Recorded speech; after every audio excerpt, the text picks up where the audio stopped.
Hi children of grade 8. I welcome you all for the today's English class. Today, this session, we are going to see Unit 7 Prose. The title of the chapter is A Visit to Cambridge, written by Firdaus Kanga from our textbook Honeydew. Children, let's see about the author now. Firdaus Kanga. Firdaus Kanga, you can see the picture here. He is the person, Firdaus Kanga, our author of this chapter, A Visit to Cambridge. Okay, let's see the first point here. Firdaus Kanga was born in Mumbai. He is a writer and actor who lives in London. He has authored Trying to Grow, a semi-autobiographical novel set it in India, and a travel book, and he wrote a travel book, Heaven on Wheels, about his experience in UK. So this chapter, A Visit to Cambridge, is one of the part of the book Heaven on Wheels about his experience in UK. Children, that's all from the author. Let's see the summary of the story now.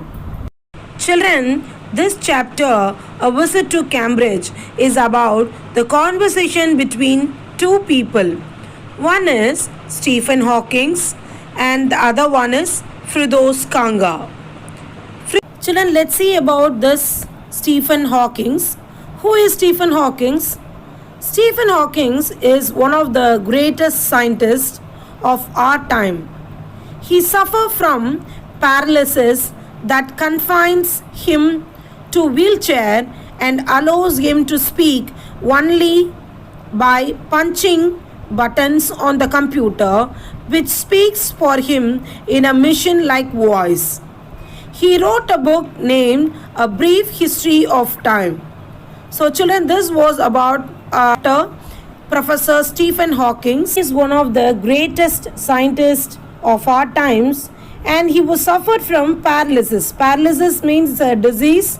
It attacks the body, and the person who was attacked by his paralysis, he cannot walk. So here Stephen Hawking, he is also a paralysis patient. He was attacked by the paralysis, and even though he is in wheelchair, he cannot speak. He can speak only through the buttons that was punching on a computer. So he speaks only with the help of the computer by punching the buttons. It gives the mechanical machine voice for him. Instead of his own voice, he will get the machine voice.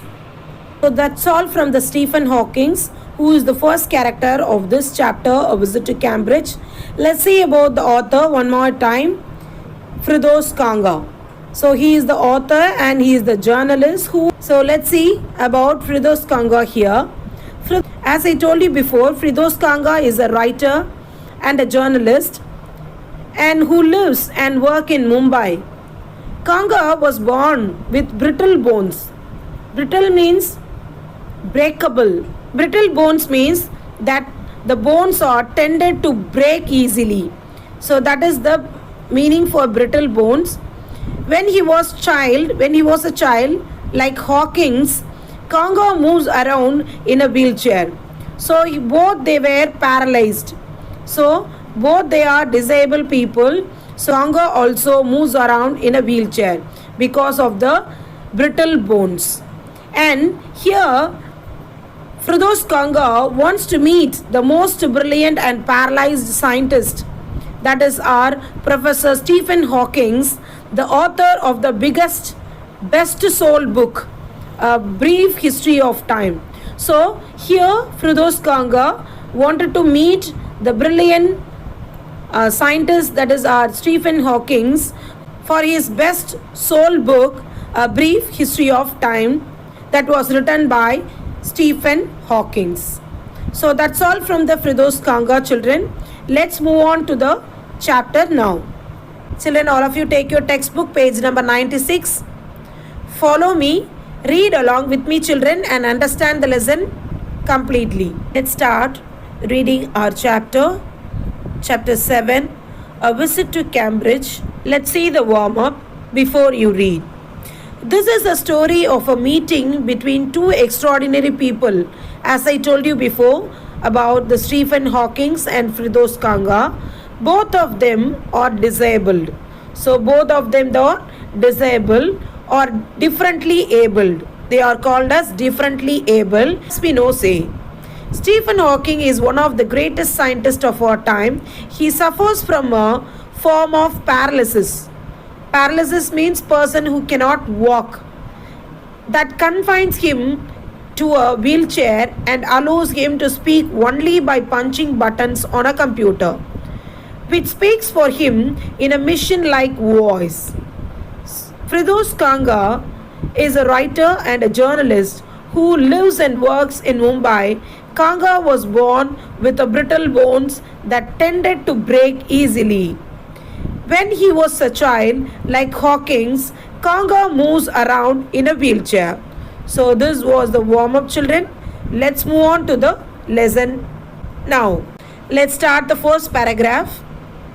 Cambridge was my metaphor for England. Means Cambridge was a real England, children. Metaphor is one of the figures of speech in which comparison is done. So the comparison is done between two things which have one aspect in common.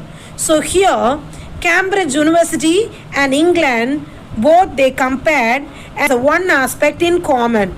So they are using the word metaphor in between the Cambridge and the England here. And it was strange that when I left it had become altogether something else, because I had met Stephen Hawking there. So this was the comment that was given by Firdaus Kanga after he met Stephen Hawking in the Cambridge University in England. So look at the next paragraph. It was on a walking tour through Cambridge that the guide mentioned Stephen Hawking's poor man who is quite disabled now, though he is a worthy successor to Isaac Newton, whose chair he has at the university. So here Firdaus Kanga was going on a walking tour through the Cambridge University. There the guide mentioned about the Professor Stephen Hawking, who was a poor man and he is disabled too. And he was the successor. Successor means he was the assistant of Isaac Newton, whose chair means whose position has at the university now, that is Professor Stephen Hawking here. And I started because quite forgotten that this most brilliant and completely paralyzed astrophysicist. What does mean by astrophysicist? Look at the glossary, children. A scholar of astrophysicist, branch of physics, deals with stars, planets, etc. So we know about astronaut and astrochemist. Astrophysicist means is a scholar who is of astrophysics, branch of physics, deals with the planets and the stars, deals with the space. That is known as astrophysics. Children, that's all from page number 96. Let's move on to page number 97 now. Children, let's start page number 97 here.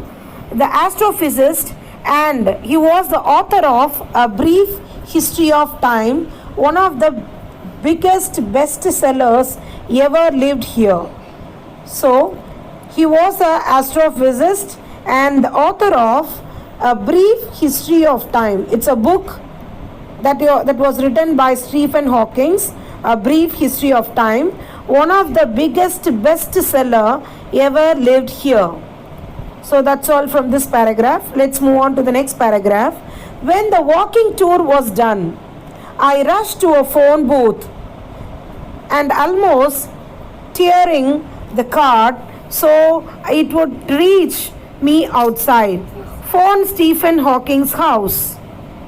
There was his assistant on the line and I told him I had come in a wheelchair from India. Perhaps he thought I had pulled myself all the way to write about my travels in Britain. I had to see Professor Hawking. Even 10 minutes would do. Half an hour, he said. From 3:30 to 4. Let's see the explanation of this paragraph. So when the walking tour was over, he just rushed towards the phone booth to call up Professor Hawking's house. So he just dialed to Professor Hawking's house. There was his assistant. So one of the assistant took the phone and he told him that I had come in a wheelchair from India. So Firdaus Konga is telling here he is coming from India in a wheelchair. I had propelled myself all the way. So all the way to write about his own book. That is the title of the book is Heaven's Wheel. So complete about that book. It is all about Britain. So he came here to complete the book. He's telling to the assistant. He had to see Professor Hawking. Even 10 minutes would do. So he is asking for 10 minutes to give the appointment to meet Stephen Hawking, Professor Stephen Hawking here. But the time was given to him is half an hour. The assistant said half an hour, he said, from 3:30 to 4. So time given was 3:30 to 4. That was the half an hour time given as appointment to meet Professor Stephen Hawking to Firdaus Konga. So that's all from this paragraph, children. Let's move on to the next paragraph now. Suddenly, I felt weak all over. Growing up disabled, you get fed up with people asking you to be brave. As if you have courage account on which you are too lazy to grow a check. The only thing it makes you stronger is seeing somebody like you achieving something huge. Then you know how much is possible and you reach out further than you ever thought you could. Hadn't been brave, said his disembodied tutor voice. So here the interview got started and he is just asking this question. Growing up disabled, you have just living in a disabled way, you get fed up with people asking you to be brave. The only thing that makes you stronger on seeing somebody like you achieving something huge. Here, Firdaus Konga is telling to Stephen Hawking that when you are being strong, when you are seeing a personality like me, like Firdaus Konga, here both of them are in wheelchair and both of them are disabled. So he is talking here like this. Then you know how much is possible and reach out further than you ever thought of you could. So he can reach further in future after seeing such human beings same like you struggling same like you in a wheelchair, become more stronger than ever. So this was the comment given by Firdaus Konga after seeing Professor Stephen Hawking. I haven't been brave, said his disembodied computer voice the next afternoon. I had no choice. Surely, I wanted to say, living creatively with the reality of his disintegrating body was a choice. But I kept quiet because I felt guilty every time I spoke to him, forcing him to respond. There he was, tapping at the little switch in his hand, trying to find the words on his computer with the only bit of moment left to him. Long, pale fingers. Every so often, his eyes would shut in frustrated exhaustion, and sitting opposite to him, I could feel his anguish. His anguish means difficulties. Anguish means difficulties.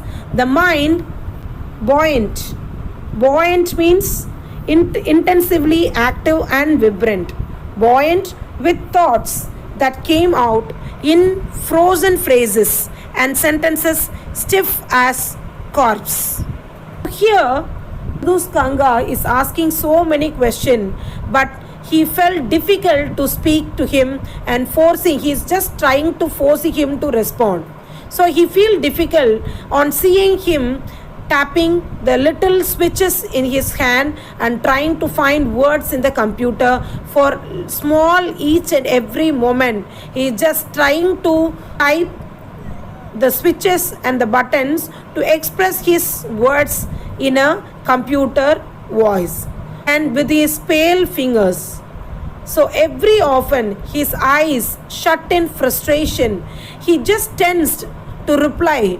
So every now and then Firdaus Kanga is asking questions one by one. After getting the question, he felt difficult to give the response.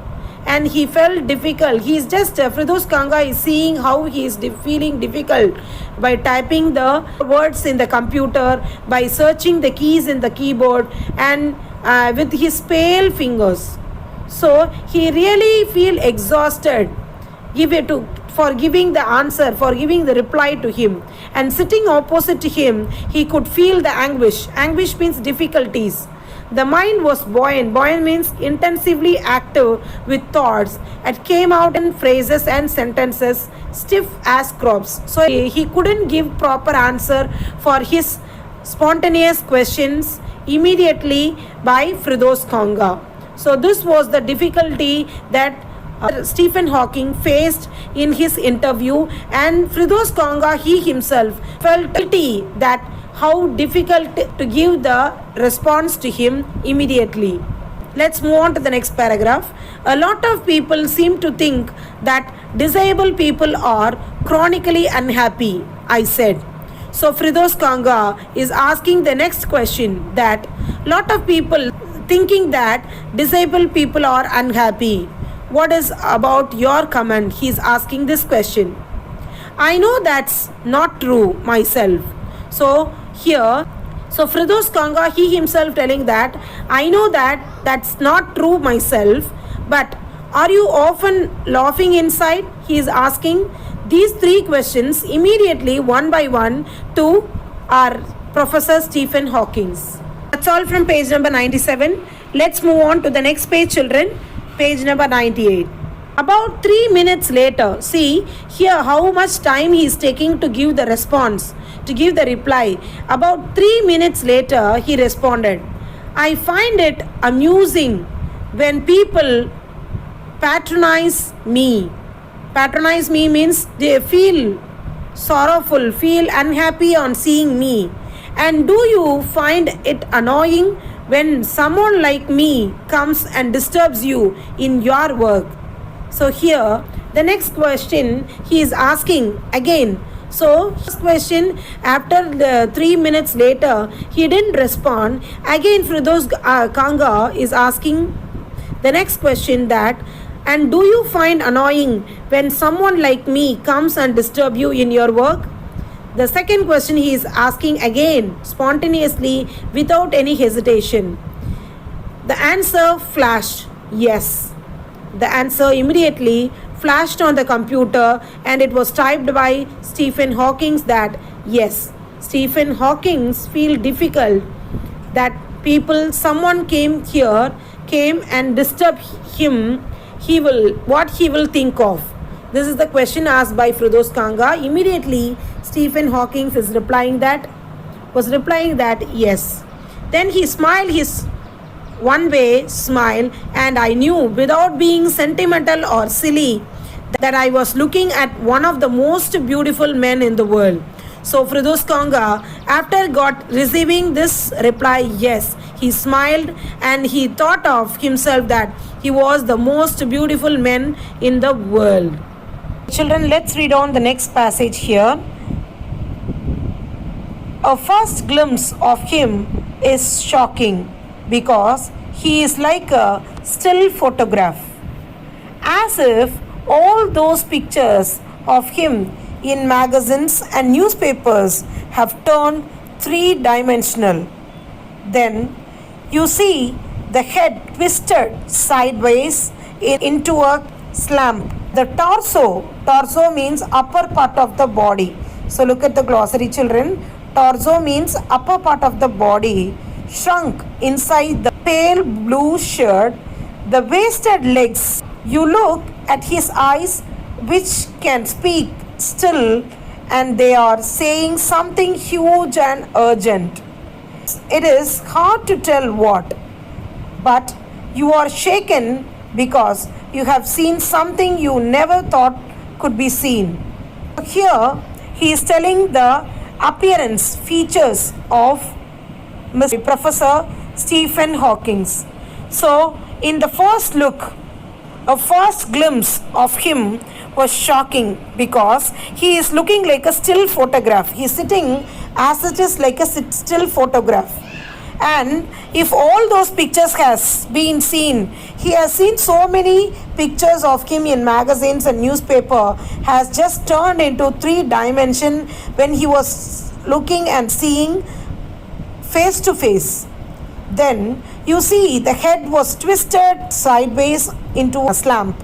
So here he is just expressing the features, the appearance of the Professor Stephen Hawking, how he sat there in the wheelchair and how he saw him at the first moment face to face in front of him.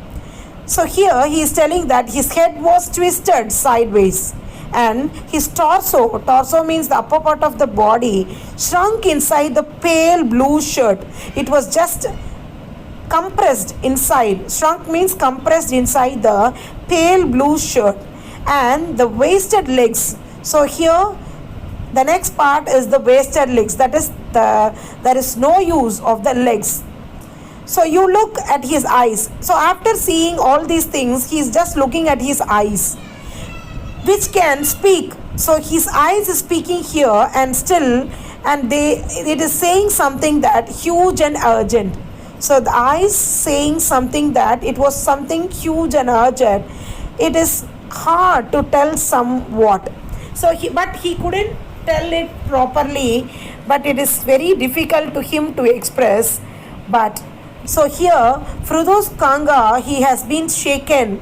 He was shaken because he has seen something you never thought of could seen. So, or he has seen so many pictures in his magazines and newspapers, but while he is saying face to face, he was shaken and he was shocked on seeing him face to face about his features and appearance. So, this was the comment given by Firdaus Kanga. Let's see the next paragraph here. For you, like a lantern whose walls are worn so thin you glimpse only the light inside, is the incandescence of a man. Incandescence means inner glow or light. The body almost irrelevant, something not relevant to the face, irrelevant, it was not appropriate, exists only like a case made of shadows. It is just like a shadow, so that I know believer, so that I know believer in eternal souls. So here Firdaus Kanga is telling that I don't believe about the eternal soul, that I don't believe about the body. I'm just seeing only the inner glow, that is the heart. It's like a lantern and it shows light towards the wall, it shows light towards all through the world. So here the body, he don't want to see the body and the face. He want to see about the inner glow that is inside the human body. That is the character he is telling here. Know that this is what each of us is. Everything else are accessory. Accessory means not essential. So face appearance, body structure, these are all not essential for a human being. Only the thing that was inside the heart and the character and the behavior of a person that was inside, that was the light, that was the lantern, means it's like a lamp. Like a lantern means like a lamp. It means not essential but extra though decorative. So outside body, the face, the body, appearance, these are all decorative things. That are all the outside part of the body, that are all not essential. But what is essential here? He is telling Firdaus Kanga is telling here what is essential here, the inner light of a human being, the inner character of a human being is very, very essential. That is the lantern, and that shows the light to everyone. This was the comment given by Firdaus Kanga after seeing our character Professor Stephen Hawking. What do you think is the best thing about being disabled? I had asked him earlier. So this was the question that he had asked earlier, but so far he didn't get any reply from Stephen Hawking because he couldn't give any answer because he is in a wheelchair and he want to type everything in the keyboard to give the reply. So still he didn't get any reply for this question. I don't think there is anything good about being disabled. I think I said you do discover how much kindness there is in the world. Yes, he said. It was a disadvantage of his voice synchronizer. Synchronizer means the machine that gives the reply. Synchronizer. That it could convey no means rise or fall of the voice in speaking, no shades or tone, and I could not tell how enthusiastically he agreed with me. So this was the reply. Simply Stephen Hawking is giving his own answer as single word as yes. None other than he replied. So he simply answered with a single word yes. Whatever the question he asked, with so many questions he asked spontaneously again and again, his reply was simply with a single word yes. So here every time I shifted my chair and turned my waist to watch the time, I wanted to make every one of our 30 minutes count. I felt a huge relief and exhilaration. Exhilaration means exhaustion in a possibility of my body. How little it mattered then that I would never walk and even stand. So here he is telling that so it will take too much of time for him to shift himself from the chair to turn his waist. It will take too much of time, like 30 minutes of our counts, like half an hour it will take for him to shift in his chair and turn his waist. Waist means the body, to watch the time.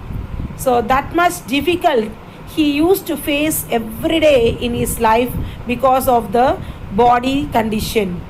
This was the situation and about his difficulty to our journalist Firdaus Kanga. That's all from this page, children. Page number 98. Let's move on page number 99 here. Children, let's continue page number 99. First paragraph. Follow me, children. Read along with me. I told him how he had been an inspiration beyond cliché. Cliché means a phrase or idea used so often that is loses in meaning, its meaning. For me and surely for others, did that thought help me? No, he said, and I thought how foolish I was to ask. When your body is a claustrophobic room. Claustrophobic means very small and suffocated. Claustrophobia means is abnormal fear of being in an enclosed space. Normal situation or a fear that one who are in a closed room and they will get the suffocation. Suffocation means breathing problem. This is known as claustrophobic, and the walls are growing narrower day by day. It doesn't do much good to know that there are people outside smiling with admiration to see you breathing still. Here in these paragraphs, here he is telling that he is just one of the inspirational, that beyond the limits, beyond the meaningless limit, he is one of a inspiration to everyone. This comment was given by Firdaus Kanga, and Firdaus Kanga here he is telling that you are feeling difficult with this such problem like that claustrophobia and you are feeling difficult to breathe every day in a narrow room, but people outside, that is the public, they are smiling with admiration, they are admiring you, and they are seeing you that you are breathing still, and they are very happy now. This was the comment given by Firdaus Konga about Professor Stephen Hawking here. The next question by Firdaus Konga here. Is there any advice you can give disabled people, something that might help make life better? So this was the question asked by Firdaus Konga. Here Firdaus continue here.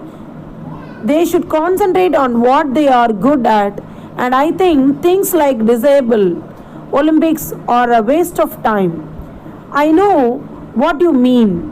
I remember the years I did spend trying to play a Spanish guitar considerably longer than I was, and how gleefully means very happily, I had unstringed it one night.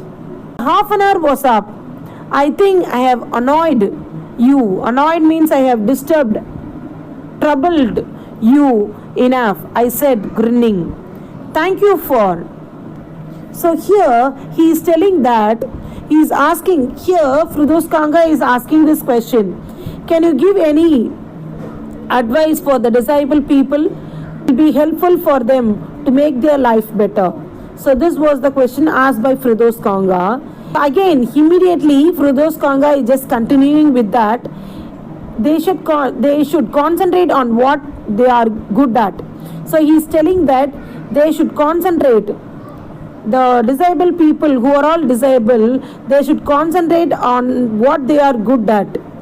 And the even disabled Olympics are waste of time. What do you mean? He is asking. He is just giving answer and he is asking question to him again. So Firdaus Konga, he himself telling here, he tried to play Spanish guitar considerably for longer time, and he was happily doing it, and immediately he had unstringed it one night. Immediately he just broken it one night. And here the next paragraph, after half an hour, speaking to Stephen Hawking that I think I have annoyed means I have troubled you enough, and he grinning means smiling. Thank you for your interview. He just wind up with that. So far he spoken with him for a long time, but he got simply 3 replies, and it was yes. Here the last paragraph. Stay, I waited. Have some tea. I can show you the garden. So Stephen Hawking is just asking Firdaus Konga to stay and wait to have some tea. Hawking want to show the garden to Firdaus Konga. Here Stephen Hawking taking Firdaus Konga to the garden. The garden was as big as a park. So the garden was as big as a park, but Stephen Hawking covered each and every inch of the park. By rolling on the motorized wheelchair, Firdaus Konga dodged to keep the time out. But we could not talk very much. The sun made him silent. So it means now it became dark, so we could not speak more. The letters on the screen disappeared in glare. So here Firdaus Konga just dodged to come out from the Stephen Hawking's house, and also telling to Stephen Hawking that become dark, and even the letters on the screen were disappear and it is in glare. So here he is talking about the evening time. So it become evening and it was dark too. So they could not see the letters on the screen also. It was become disappear and glare. So let's wind up this interview. So this was the comment given by Firdaus Konga to Stephen Hawking. An hour later, after 1 hour, we were ready to leave. They started to leave that place. I did not know what to do. So Firdaus Konga doesn't know what to do with him. he couldn't kiss him and cry. Kanga is telling that I couldn't kiss him and try. I touched his shoulder. Simply, Firdaus Kanga touched Stephen Hawking's shoulder and wheeled out into the summer evening. He just rolled his wheelchair in the summer evening and looked back. And I knew he was waving. He just looked back and thought himself that he was waving his hand and telling bye. Though he wasn't, but he couldn't. But he himself, Firdaus Kanga, thought to himself that he is waving hand and he is saying bye to him. Watching him, an embodiment. Embodiment means imaginating himself of my bravest self. So he just watching him and imagining him as one of the bravest person in the world. Firdaus Kanga watching Stephen Hawking, an embodiment, an imagination of his bravest person. Stephen Hawking has been imaginated as the bravest person and the one I was moving towards, the one I had believed in for so many years alone. I knew that my journey was over for now. So after seeing Stephen Hawking, he thought to himself that towards moving the end of this book, Heaven on Wheels, about the Britain trip, and he believed himself for so many years alone, and he knew that his journey was over till that, and the interview has been done with Stephen Hawking by Firdaus Kanga. So at last, finally, this was the last words of Firdaus Kanga about the meeting with Stephen Hawking, and thought Stephen Hawking as his bravest person in the world and the person who he ever met with such a brave character. And he believed himself for so many years alone, and he knew that this journey was over for now with the person who he met, Stephen Hawking, for his book Heaven on Wheels by Firdaus Kanga. That's all from this lesson, children. A visit to Cambridge, written by Firdaus Kanga from his own book Heaven on Wheels. So children, read the story from the textbook, watch the video completely, and learn the question answers given, and write the class work neatly and send it to me.